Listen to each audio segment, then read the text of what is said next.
Guys, so y'all, my shirt is rumpled right now, and by rumpled I mean it's creased. So please bear with me. This was supposed to look cute, but I didn't realize how crinkled it was. But yes, check me out. Check me out. I see you podcast with soul. Check me out. You're not the only one who dressed good. Okay, this is like my boho vintage look. Boho vintage. Y'all like my locks? I made them myself. Let me know if you're interested. I can make you one. Alright, so it does look frumpy, but yep.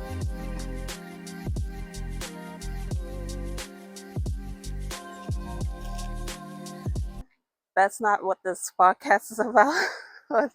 That's not what this is about, but I just wanted to come to let y'all know that I am doing just fine by the grace of God. And I have realized that in this life, you have to be yourself.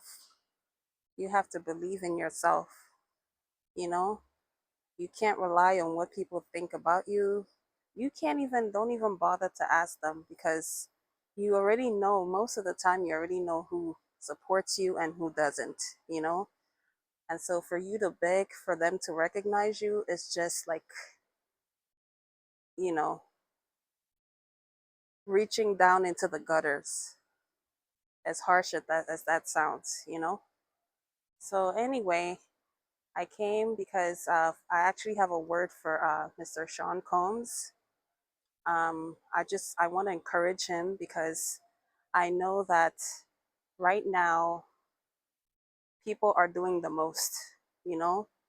And when I say people, I mean the people who never thought that he would have been acquitted of his most serious charges. The people who thought that he was going to be buried in jail, that he was going to waste, that people who thought that he was going to waste his life and finish the rest of his life in jail, and that everything would be taken from him.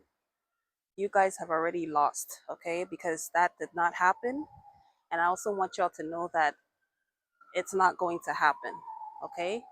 Because at the end of the day, you are not in control. God, and by God, I mean the Most High God, is in control, okay? And He has been there for me and has been there for Mr. Combs right from the beginning and will continue to see this through until the very end, okay? So I stand on my authority by what the Most High has shown me about this trial. And I come to y'all to tell you that you can do whatever you want to do. Nobody's stopping you. You can say whatever you want to say. You can even try to speak things into existence because you're hoping that somehow, if you could take advantage of the crowd, the crowd bully mentality, and you can try to force your thinking on others, that maybe, just maybe, things will go your way. But I want you to remember that it didn't go your way the first time, and it's not going to go your way now. Okay? So now, having said that, my message to Mr. Combs is please be strong. No matter what it looks like, you have people that support you, and not just anybody or any just random people. These are people that God Himself has sent into your life because God cares about you. The Most High cares about you, as you can tell by now. So we are here for you, okay? And we're not just here because we're not fly by night people. We are people who have been through things. And in my case, I am somebody who has heard from the Most High Himself tell me that you are innocent, at least of the charges that were leveled against you in court. Okay? And as things have played out, I can definitely see that surely the Most High was right about you. Okay, so don't be discouraged. Don't listen to anything that anybody's saying. Even like I've even heard from supposedly your team talking, saying things contrary. I don't know what end or to what they're really trying to do, but don't listen to all that because you have the Most High solidly behind you, and you have His people solidly behind you. Okay, and even if you don't have people don't believe in God or whatever, He gives them insight to what it feels like to be accused falsely. And so even if there's people who don't believe in God, they know based on your experience that you're gonna be all right. So don't be discouraged. And I also want to talk about quickly in context about the story of there's actually two stories in the Bible that I read about, two kings in the Bible. Okay, one of them was Hezekiah and one of them was Asa. Okay, these two kings were faced with challenges that would have made anybody scared. Okay, in the case of Hezekiah, there was a king in the of Assyria. Okay, this king was able to conquer almost all the nations around Hezekiah as of that time. And so his heart was so lifted up in pride that he felt like nobody could defeat him. Nobody. Because he was sure, okay, he was sure against all odds that things were going to go his way. Does this sound familiar to you? Yes. It sounds just like the time that we're living in. It sounds just like right now. Okay? Because the truth is, there are people who are overly confident. They believe in their power, they believe in their resources, but they don't believe in the Most High who has made all things possible. And so, going along with the story, right? Hezekiah, so this king, right? I believe his name was Sennacherib. He was from Assyria, as I mentioned. So this king went ahead because his heart had been lifted up. He decided to write Hezekiah a letter. And in this letter, he basically told him everything he felt about the fact that he had never lost his wars, had conquered every nation that he had fought against, and that the same thing would happen to Israel. He said, "Who is your God that I cannot conquer him?" Okay? He wrote this letter outlining everything that he felt was going to be achieved against the children of Israel. Okay? And so, and in doing so, he mocked the Most High God. And not only did he mock him, he also challenged him, right? Unbeknownst to him. But little did he know who he was dealing with. Little did he know that this wasn't just any other God like the previous gods that he had dealt with. This was the Most High God. There is a big difference, okay? Because people worship any God these days. They will worship anything. Some people will even worship their dog if it was possible, okay? But there's only one true God, and we get to know who He is based on His actions, okay? And so this was the same way, the same thing that happened then is that after he wrote this letter and it was delivered to Hezekiah the king, and Hezekiah read it, Hezekiah took this letter, he went before the Most High in the temple, and he spread this letter out before him. And he cried out to the Most High. He said, "Lord, you brought me into this position. I want you to take notice of this letter that this king has wrote to you. He is challenging you. He is mocking you. I want you to do something about this." Okay? And I'm going to go ahead and read this verbatim so you guys know that this is real. Because what's going to happen now is that you guys are going to begin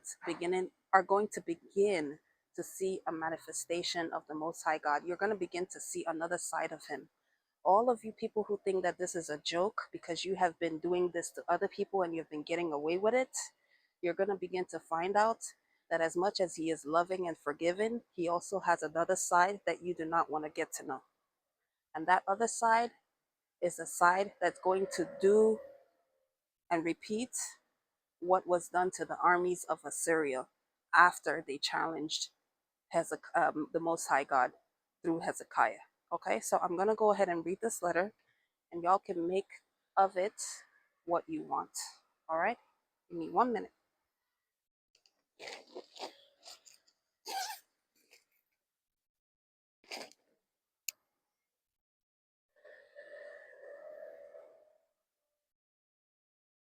I have to go pick up my phone there.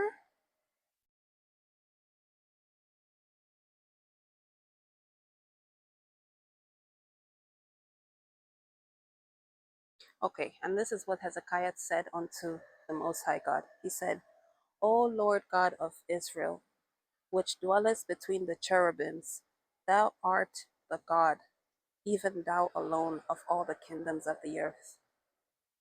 Thou hast made heaven and earth. Lord, bow down thy ear and hear. Open, Lord, thine eyes and see and hear the words of Sennacherib, which had sent him to reproach the living God. And he said so many things after that. Actually, I'm going to go ahead and read it, right? Of a truth, Lord, the kings of Assyria have destroyed the nations and their lands, and have cast their gods into the fire. For there were no gods For they were no gods, but the work of men's hands, wood and stone, therefore they have destroyed them. Now therefore, O Lord our God, I beseech you, save thou us out of his hand, that all the kingdoms of the earth may know that thou art the Lord God, even thou only. And these were the words of King Hezekiah in response to the proud King Sennacherib. All right. So now fast forwarding on the story, because the Lord does reply him through a prophet. Here is what happened to King Sennacherib and his army. First, what happened is, and so what happened was, it came to pass that night, this is 2 Kings 20, verse 35, or 19, verse 35. And it came to pass that night that the angel of the Lord went out and smote, and smote means killed, in the camp of the Assyrians 100 fourscore and 5,000. I believe that's about 405,000. Fourscore. I could be wrong. Okay, but this was hundreds of thousands of soldiers were struck in one night. In one night, by an angel that the Most High God sent, because of the fatal mistake that Sennacherib made in thinking that he could have his way against a child of the Most High. All right? And why do I say that Mr. Combs is a child of the Most High? Because he has repented. I don't care what you guys have to say about it, because you do not know his heart. However, the Most High showed me his heart. He showed me that he had made things right, okay, and that he was trying to walk in the right way. And so in doing that, the Most High is well pleased with him, because he would not allow him to be vindicated if he wasn't pleased with him. So that's one thing we should remember, that what happened to Mr. Combs at court is a miracle.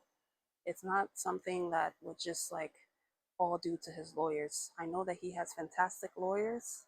However, what was leveled against him in court was meant to destroy him to the fullest. It was meant to bring him down to the point where even his children would begin to beg for bread, because they were planning to take everything.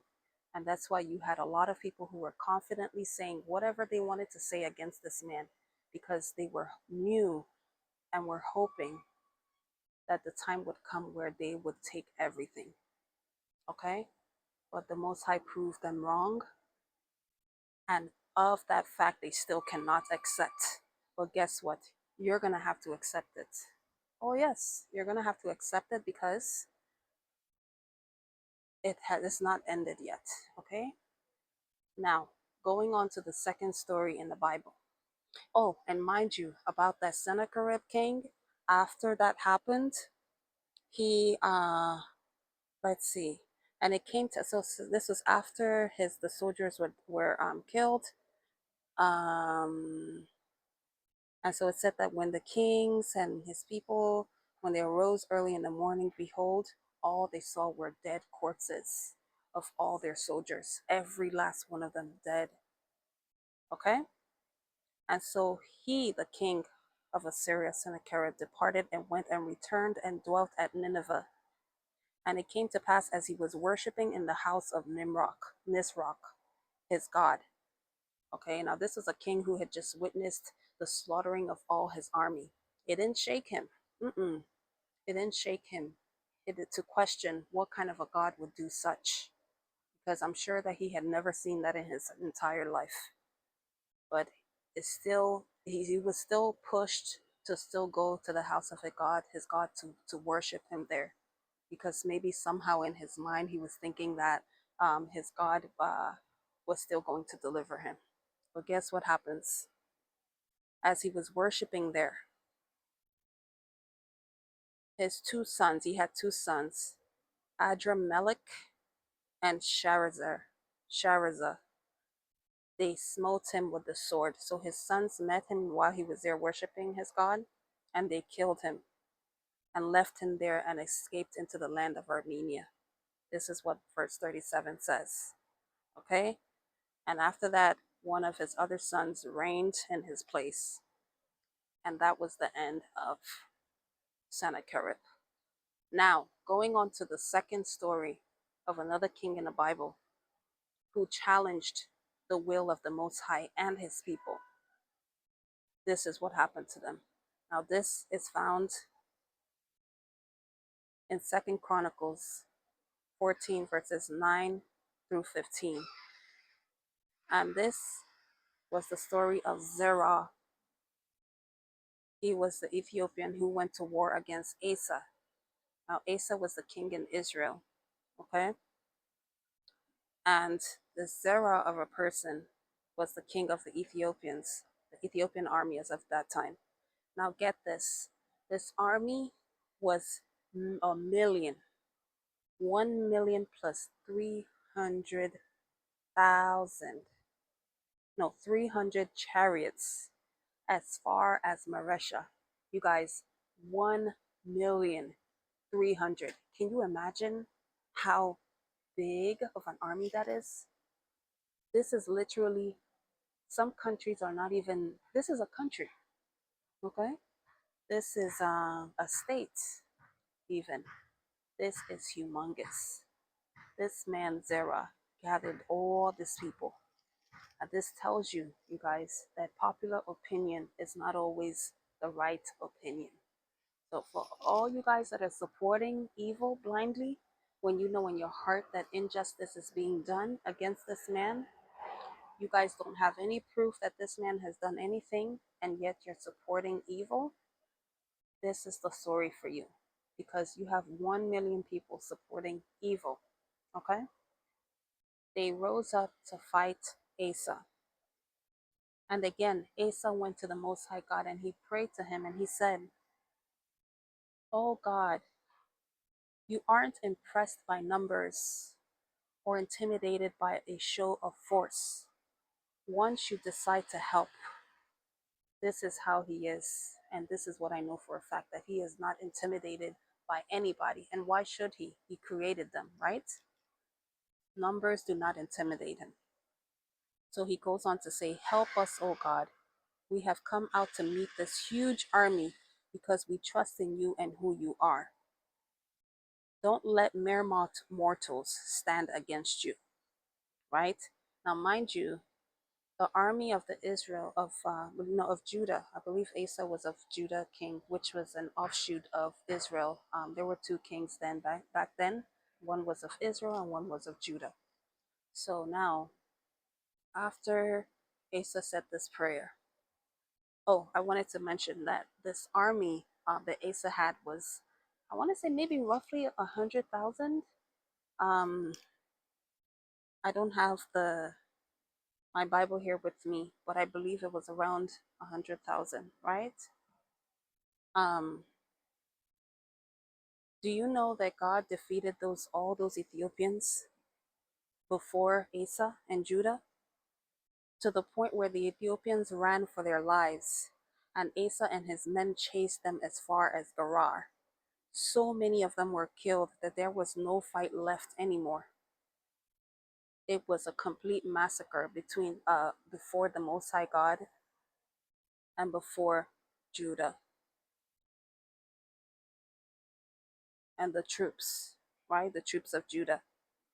So it was to the point where they had to go back, being the Judah troops, had to go back and cart off loads of plunder. The towns of Gerar was completely devastated because of this. Um, the people were helpless, paralyzed by the fear of the Most High. It was such a brutal massacre that at the end of the day, the troops came back with herds, they came back with all the plunder. All right, and it was such a great plunder that it was just amazing. You're talking about 1 million people. So, you guys, I bring these two examples up to show you that numbers, manipulation, it's nothing when it comes to the Most High God. Okay? Once He has made up His mind about something, there's nothing that you can do to bring it back, especially when it has to do with justice. All right? As I have mentioned before, the Most High showed me explicitly about Mr. Combs in a dream that he was innocent of the charges that he was being accused of. And even Mr. Combs himself has admitted to the things that he did do, okay? The things that he did do, which was domestic violence against Cassie, he admitted and he took it like a man. At no point in time did he deny it. No, he issued a public apology, which you guys still mocked. At this point, I'm convinced that there's nothing that this man could ever do that you guys would accept as the right thing, because you have made up in your mind that he is worthy of the worst, simply because you said so. Well, I am here to tell you that the Most High does not say so, and that this man is going to be vindicated no matter what you do or what you say. And having said that, I want to issue a warning to you guys, okay? All of you people who don't have the fear of God, you feel like you can do whatever you want. As I have said before, the Most High is going to show Himself again, okay? Whatever it is that y'all are doing with this judge, whom I don't know what he's trying to prove or who he's trying to impress, but I know that he knows in his heart that based on the evidence that was presented in court, that what he's doing is wrong. And the way the Most High works is that when He knows that what you're doing is wrong, because He has shown you that what you're doing is wrong and you still could keep doing it, you become His enemy. So I'm going to say this. Be very careful what you guys do to this man, okay? Because this is a matter of the Most High. He is covered by the Most High God, and He is going to see about him. It doesn't matter what you think, because you are merely a mortal. I am telling you what the immortal one is saying, because everything belongs to Him and creation belongs to Him, including you and me. So let us judge this man based on facts. If you are unhappy with the way the ruling went, you feel like he shouldn't have been acquitted, I want to say to you, oh well. And why do I say oh well? Is because you had plenty of time to present your facts in court. You did not do so. The facts that you did present was not enough to convict him. And yet, you still want to have your will on top of the fact that you went through every corner to try to bring him down. But because the Most High beat your track record, He humbled you, you don't want to accept defeat. I want you to know that one by one, you guys are going to begin to feel, you're going to begin to feel the wrath of the Most High. You're going to begin to see the other side of him if you continue to overstep your boundaries. Okay, because he is not to be played with. I don't think you guys have seen him, the other side of him. I don't think you guys have seen, know him as a fighter, but that is what he is. When you look at the armies, all the armies in the Bible, it was the Most High leading all of them, and just sending one angel can wipe everybody out. Okay, but angels aside, let us focus on the facts. Let us focus on the evidence that was presented in court, and let us judge this man accordingly. Don't come up here and try to put stuff on his head that you know fully well has not been proven in court. Okay? If you have proof that you have seen him do something that you feel like he should pay for, come out and prove it, and we will believe you. Okay? But you have prosecutors out here who made up a whole case against this man and could not bring one solid evidence except for the fact that he was beating people and this and that, which he has already admitted to. So what are you doing? What are you doing? Right? You're trying to accuse somebody of something that they have already told you that they're guilty of. That tells me that you don't have a case, right?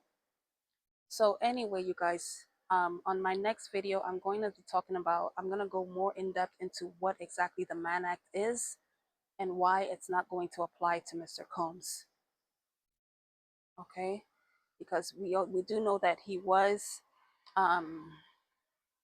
that the jury did find him guilty of the Mann Act. However, based on what the Mann Act is about, he should not be, he should be acquitted of the Mann Act. And I'm trusting the Most High God for that, that if it is his will, that Mr. Combs will be acquitted of the Mann Act. And I will give you guys examples, as well as the precedents, the legal precedents of the Mann Act. And you can make of it what you will. All right? So as I've said before, this is what we're looking at. And again, I want to encourage Mr. Combs. I hope that I have made my point clear to you guys. And I hope that Mr. Combs also is encouraged to know that there are people who are still supporting him. And I want y'all to know, by the way, you guys that feel that you can come up with different stories in the media to try to confuse people, I want y'all to know there is nothing, read my lips, nothing that you are ever going to do to convince me opposite of what the Most High has already shown me. Even if you attack me personally in my personal life, which I already feel, I have felt it several times, that's not going to change anything, because I know the God that I believe in, and I know that he will come through for me regardless. So don't think that you're going to, by attacking me or by trying to change up the stories and doing everything, that's going to make me to doubt. It's not. Okay? It's only going to reinforce what I believe in, and it's only going to make you look foolish in the end.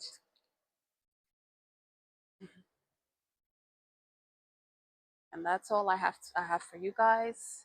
I want you guys to be blessed, and also to think about my words. Okay? Be blessed if you want to be blessed, because if you don't want to be blessed, you're gonna get the other end of the stick. Amen. Just say amen if you don't want to, if you want or you don't want. That's your business. But this is my facts. I hope you guys can receive it and make use of it. Blessings.